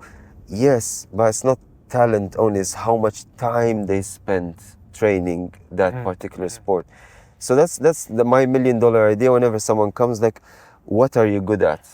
A lot of people actually easily identify what they're good at, and they're like, oh, I never thought I can do an app that is related, I don't know, to sports stats, or I never thought I could do an app that, teaches you how to play the guitar because they're really good at playing the guitar, or to distinguish between different types of strings, or like, and some people are like, I don't know what I'm good at. I was like, either find out, maybe you don't know it yet, or go and get good at something, lock yourself in a room, like, and give it 1,000 hours of knowing that inside out. And then AI, as I said, is an amplifier. So AI, you just use it to literally bootstrap and launch something you're already very, very good at. So again, long-winded answer, but the core of the message is like, do whatever you're effing good at. Tell me an idea that you have in your head that you think this is so easy for me to make this and connect that to AI, because you are an AI specialist venture capitalist. Yeah. So what's something you're looking for, or what's something very simple that you're in your mind, you're saying this is very easy, it can be plugged into AI? Dating apps? Dating apps is one thing, but so many people doing it. So I always say, for every great idea, there is some other genius somewhere else in the world doing it, let alone like the ideas that everyone is doing. So ideas come and go, but at the moment, something that I haven't even productized it whatsoever, but I'm building it internally for my VC fund, just to help my life, is so. The biggest problem in VC is a very straightforward business, right?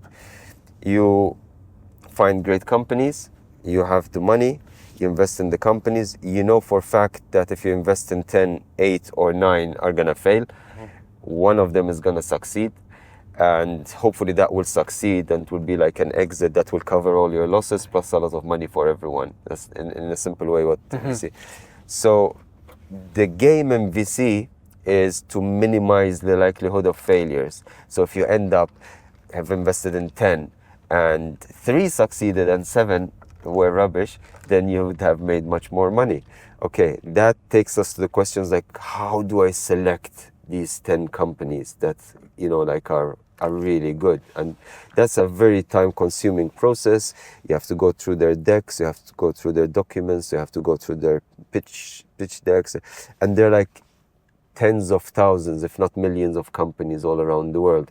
And now there are a lot of databases, there's a lot of online information that is related to these companies, their performance. So I'm literally building a tool from within that is like sifting the globe Wow. for good companies that are between seed and Series A, that are building their own IP, Genius. that have already done, XYZ. So I have a certain criteria.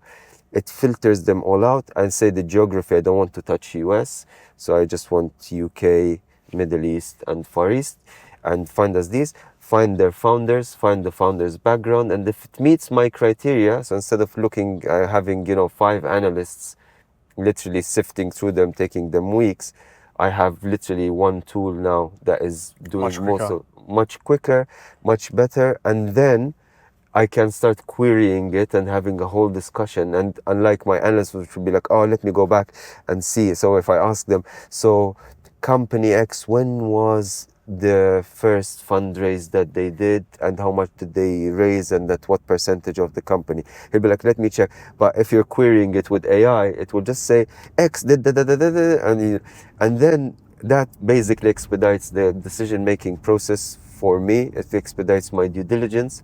And so far, it's something that I built for me. And I was speaking at a conference recently, and we were like on a round table with some other VCs, and they just mentioned it casually, and people were willing, is like, can we lease this? Can we sub-license? We're willing to... Straight away. You haven't even built it yet. No, we are building it. You're building it. It's not even finished. It's an MVP internal, so it's not something I would go and sell because it's not nicely polished. It's like literally clunky. It's like I've stitched it myself, right? It's like an old vintage car that you've done yourself. It's literally something that, myself and one of my colleagues can just go query, but it's not nicely packaged. Welcome to your account, login, forgot password, we haven't packaged it. Yeah. But I was just chatting about it and people were like, we would pay for such a tool. And again, it's mainly because I built it for me.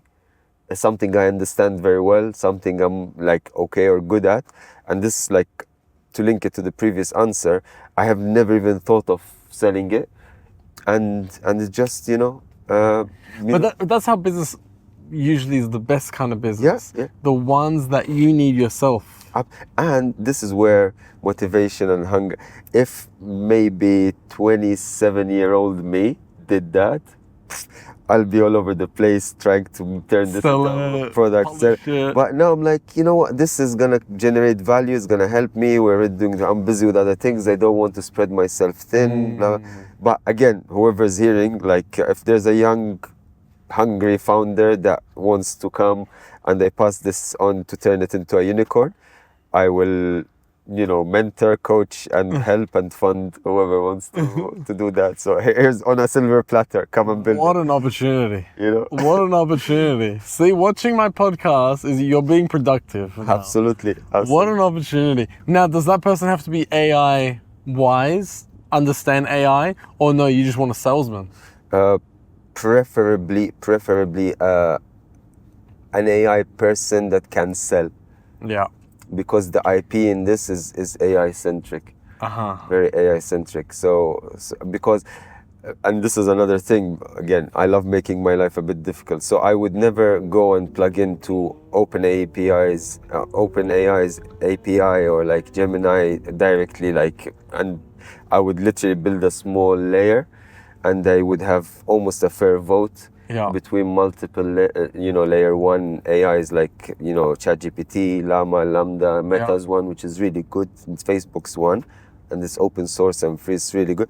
But I would combine them all, and it's like my IP, for it to give me almost a fair vote in the decision every single time. So that's my baby, basic. So if I had to sell this, it actually has value because I built my own. I didn't just go and plug in ChatGPT.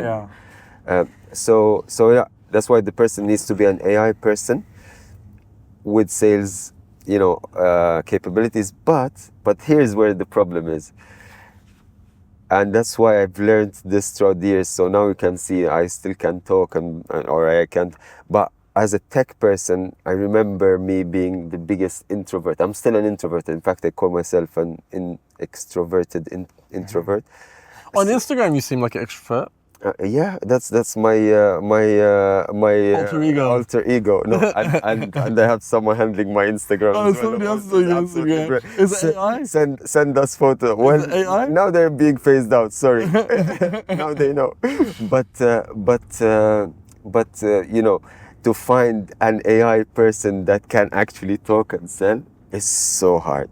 Yeah. Especially if they're young. Like Yeah, I understand. with the years, obviously, I've because I run my business and stuff. Yeah. But I remember it being so difficult to kind of try to explain. Yeah. Now I sit in a very comfortable position because I can communicate with tech people and I can communicate with business people. Yeah. So, and I can basically be the bridge between both sides, because if we have to go nerdy here, You can. and I love it.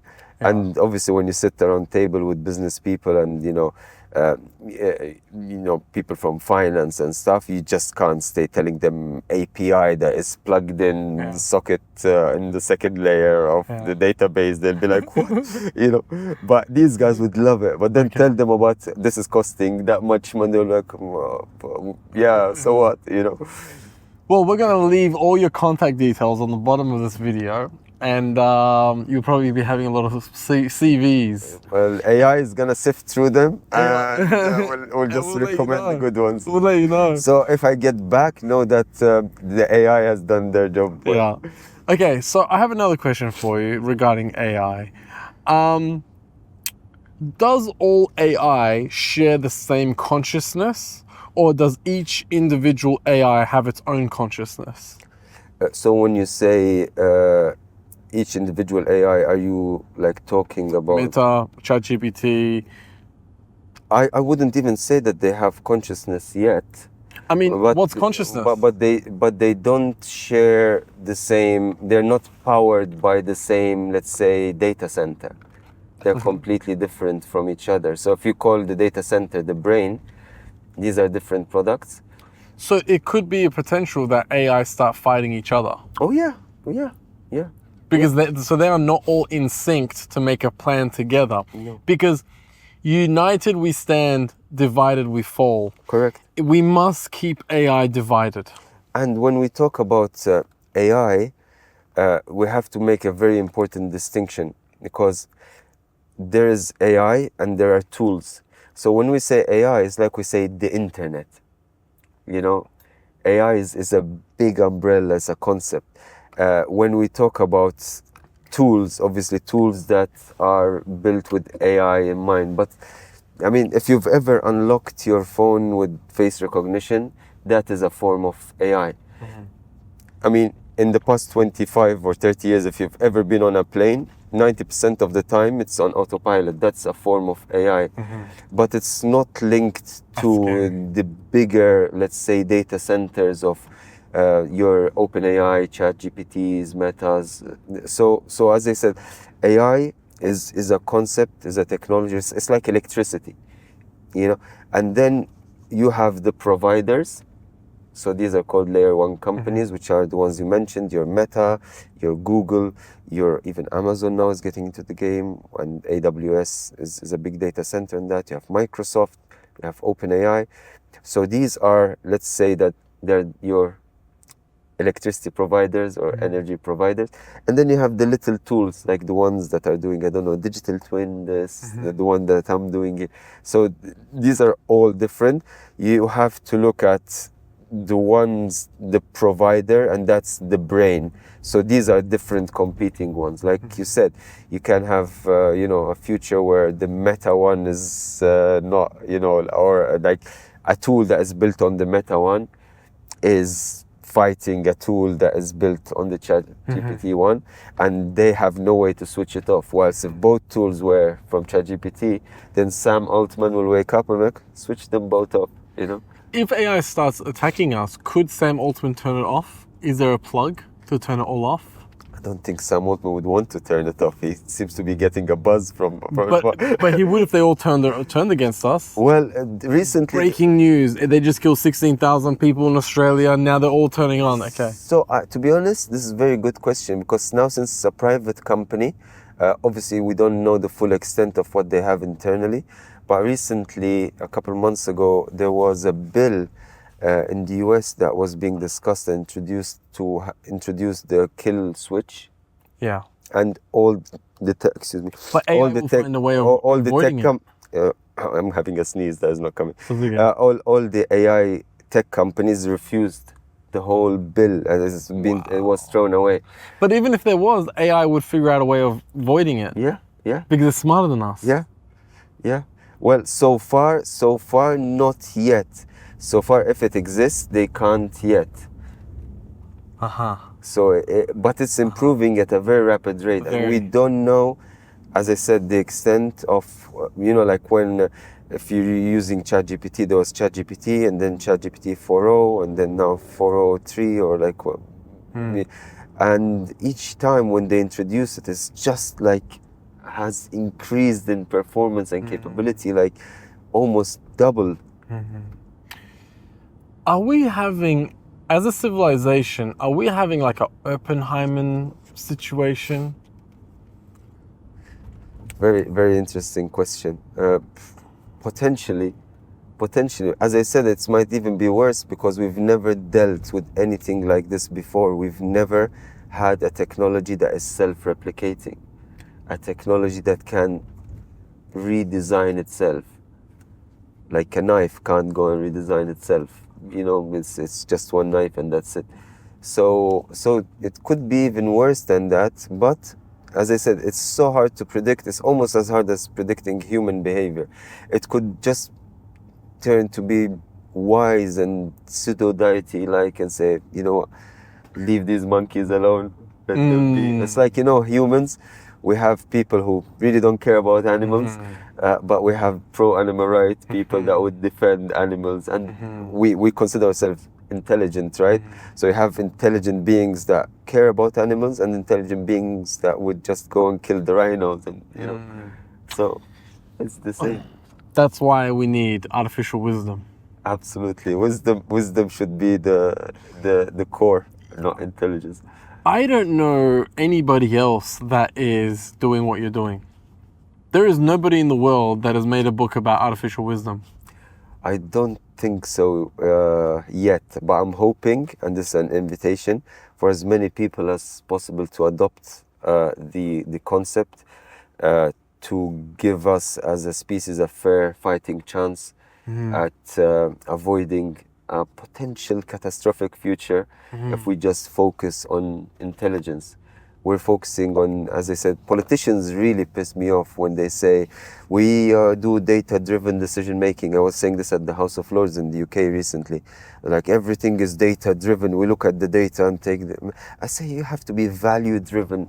Data comes afterwards, which is why here, as I said, I love the mindset. Like, it's leadership by wisdom, and like it is a part of the culture, but it's what's leading to the prosperity that we're seeing here at the moment. And yeah, I invite every person to explore the concept, to contribute to artificial wisdom.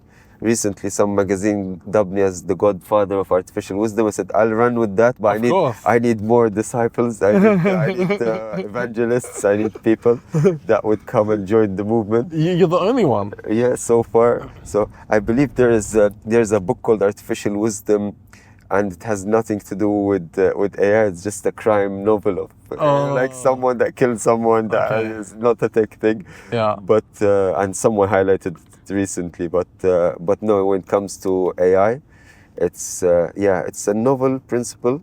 But as I said, I introduced it first at Zest conference in 2016, and I said artificial wisdom to lead to a friendly AI.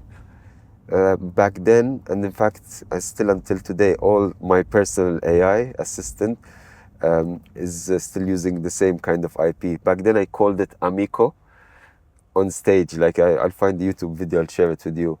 And Amico in Italian means friend. because I grew up in Malta and like Italian is my third language.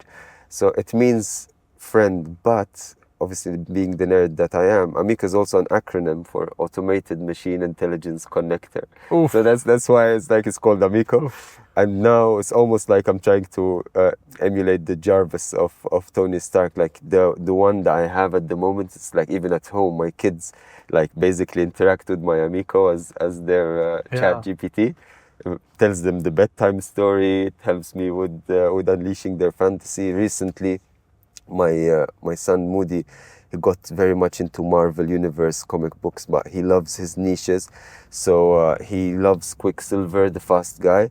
Yeah. And he watched WandaVision, and then WandaVision there were like two characters. One is Billy and Tommy. So one I think was called Speed, and the other one was called Wiccan. Yeah, Speed and Wiccan. Basically, long story short, he said, "Baba, I want a book of a book about Wiccan and Speed." And I was like, I don't know if it exists. Went to Amazon. It's like, these are just mentioned in comic books as, you know, the children of Wanda. Like this. And he was like, why don't you ask Amico to just write us like a book, like or a series of episodes of Speed and Wiccan. And lo, it never occurred to me. I was like, that's fine, I'll show it to you after. And I was like, hey Amico, so basically, as you know, Moody is recent because he knows everything, similar to like the guest that, you know, has everything being written. For me, Amico is just because as I work on my desk, I literally chat to Amico all the time. So he knows the kids, he knows football training. Where is it connected to? Your phone? No, it's connected to my server. So my own server, it's a cloud server, and my phone is accessing it through that. Wow. But anyways, Amico, as you know, Moody recently got into comic books, but now obviously he's trying to find a book about these niche characters, Wiccan and Speed. Is it possible for us to kind of create like some mini series about it? And Amico was like, oh, what a great choice. The fact that he evolved from liking Quicksilver to now looking at Speed and Wiccan really makes a lot of sense. There you go. Episode 1, episode 2. So now Moody and Zaid, they don't go to bed. Poor Freya, my wife, she has to read. She's like, every day, like, can you send me the next episode? I was like, okay, yeah. And in fact, I'll show you. This is so funny. So you basically made your own comic book story. Basically my AI made it. So let me show you from last night. And did you build this AI? Yeah. It's my IP. This is your own AI. So this was last night. Episode 5, the Phantom Gambit. The hideout was easy, quiet. Tommy sat on the couch, and she's just literally reading this. I was like, wow. And you could tell your AI. And then episode 6, the Lost Realm. Wow. You could tell AI to. Is this not destroying creativity? We're not creative anymore. You can argue that, but it also amplifies and expedites execution quite a lot. Because again, I could just say, I want to be creative. I write you a story. See you in 7 years. You know? or this is just within seconds. So because I can make my own music now. Yes, you can make your own music. You can make, you know, your own paintings. It's just a new world, and I think we will redefine creativity. We'll redefine like a lot of concepts that, you know, we've taken for granted for so long. Because I have my own AI twin.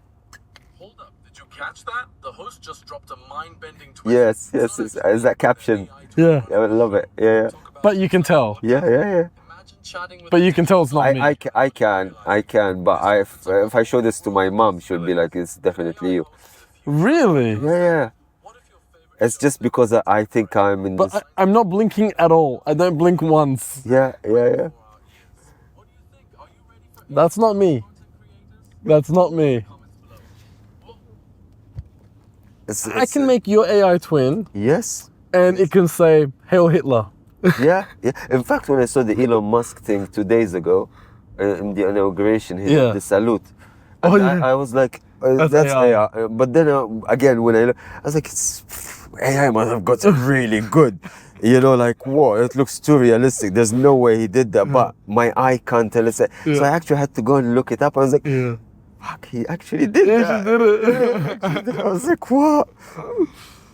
Yeah, it was so funny on Instagram. They showed a thing saying on how high, and it said up to here, petting your dog, petting your kids, Nazi territory, calling the waiter. Yeah, exactly.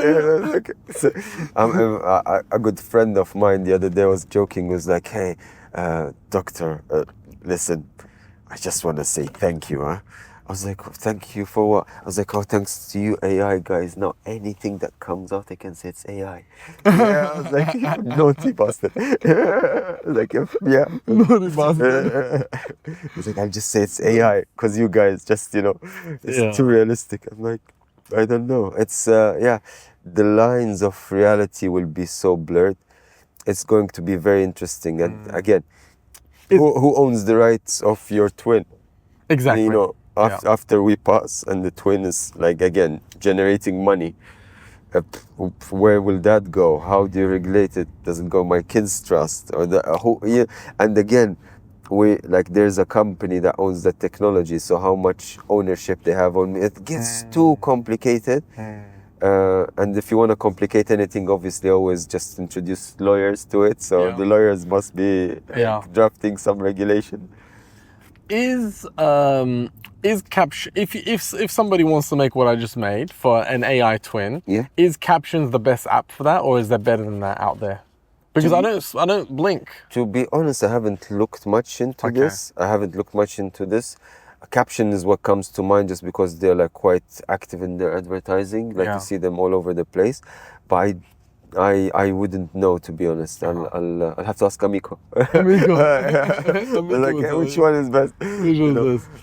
But no. Because ChatGPT doesn't tell you which one's best. It will just give you a list of ones. Yeah. It will give you. And again, this is where it is like, how biased is ChatGPT? You know, does ChatGPT want to only show you? Because, you know, Facebook started so innocent. You know, like, let's poke each other and let's be friends. And then started introducing ads. And as soon as it started introducing ads, it obviously, rightly so, because they're a business, they had their own agenda of what to show you, which ads when. So you never know if ChatGPT is being paid by, I don't know, Nike, not by Adidas. It will probably recommend that your best running shoe is gonna be a Nike, right? So that's where, again, I love my Amico because it's a fair vote between different systems. I think, and this could be another business idea, everyone should build their own Amico, just to make it fair and make it like customized to who they really are. And maybe that's the next company. Like, that's a great idea. Make it so easy for people to build their own AIs. Well, no, you can white label yours and you can spin off easy. Pikachu's, your Pokemon. And I honestly never watched Pokemon. Like, I know of Pokemon, but I've always been intrigued by this kind of. What did you watch? Dragon Ball Z? What did I watch? Did you watch Tintin? No. No, I know Tintin. You know Tintin. But it's funny. What did I watch as a kid?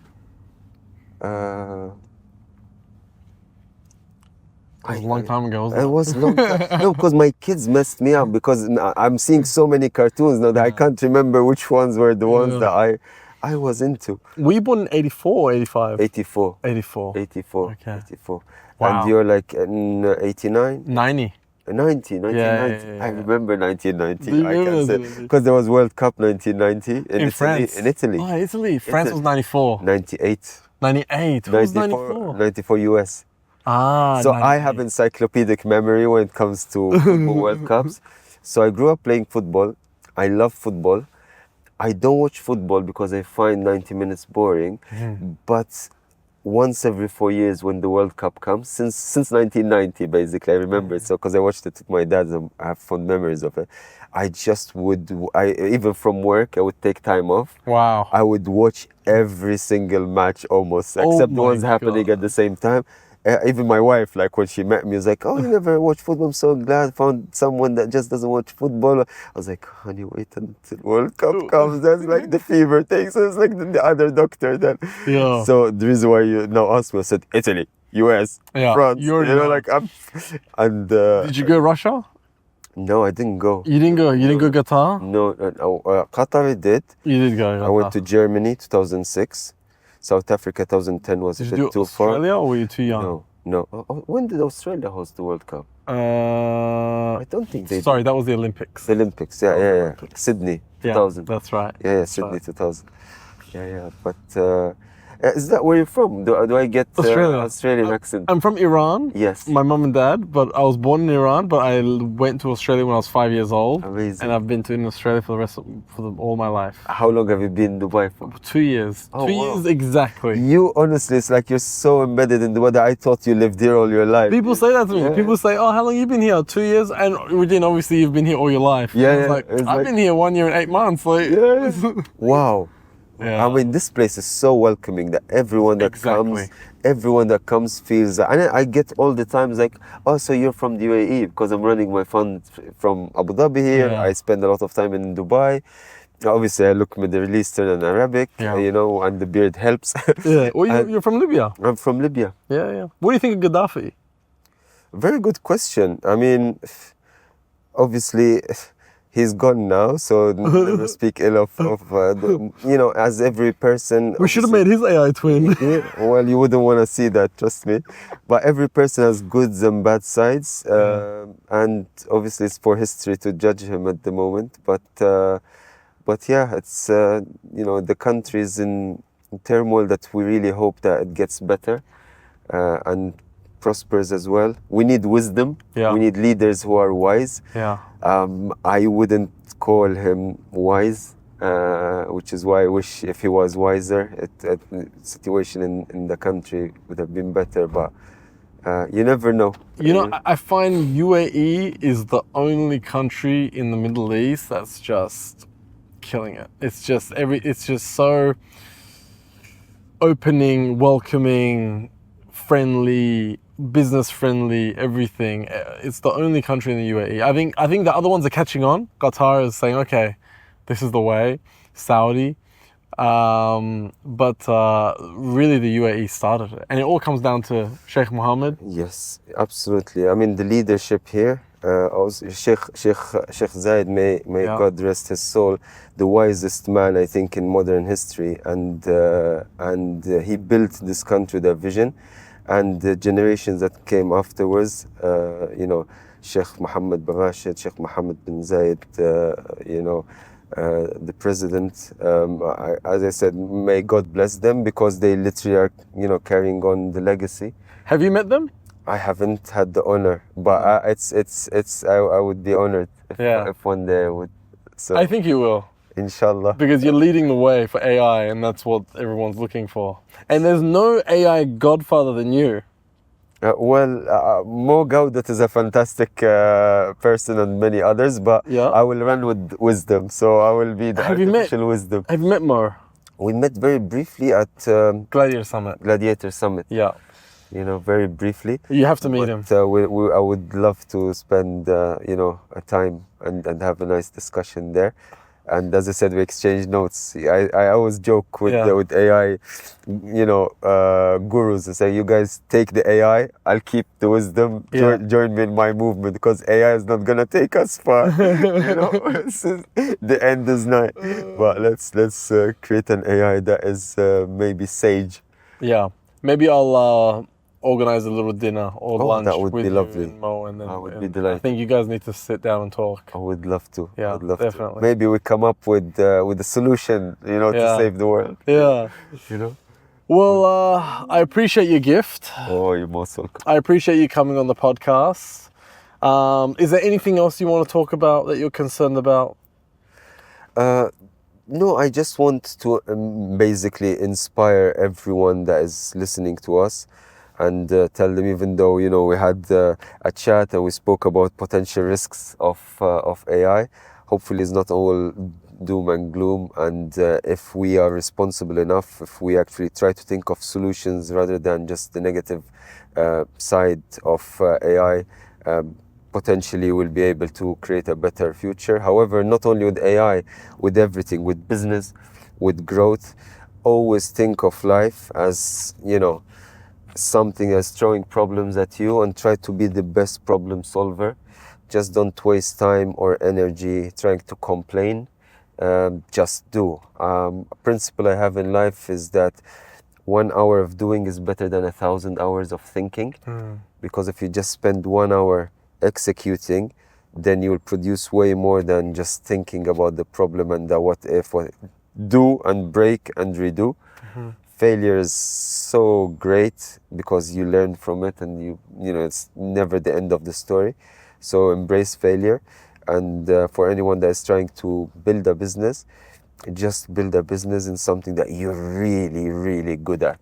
So that's my main advice. And I love the fact that you have a sword there. I just noticed that. I just noticed the sword. That's from I went to a costume party. Oh. It was a gladiator costume party, and I took that. It was 1,000 swords there, and I took it. And my friend said, "Hey, don't take the sword. These are all rented. I have to give it back." I said, "I'm taking this." That's it. So it's been in my car since 1 year now. So now there's someone somewhere looking for a missing sword. But also, I also use it if you don't answer my question. Oh yeah, exactly. Ah. You better answer my questions.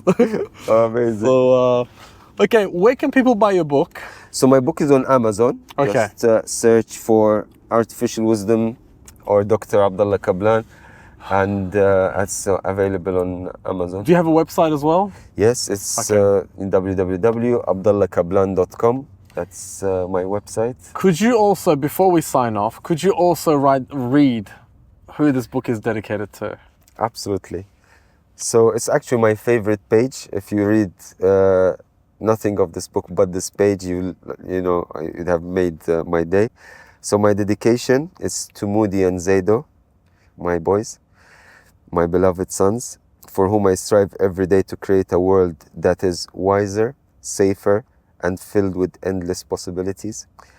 May you grow up in a world where wisdom guides your steps, and may you always find the courage to follow it. Wisdom is not just the pursuit of knowledge, but the understanding of how to live it. May this book serve as a beacon for those who seek to weave wisdom into the fabric of their lives and the world around them. Beautiful. And that wasn't ChatGPT, that was from the heart. That was from the Heart GPT. I appreciate our friendship. I appreciate you. likewise. I'm so grateful to know you.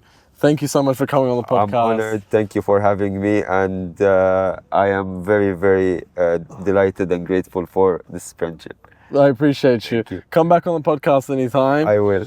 Make sure you get the book. What a book. What a book. I can't wait to read it, actually. I knew, I said, that's why I messaged you saying, please bring me a book. Oh, absolutely. All right, this has been Dr. Kablan. We are out.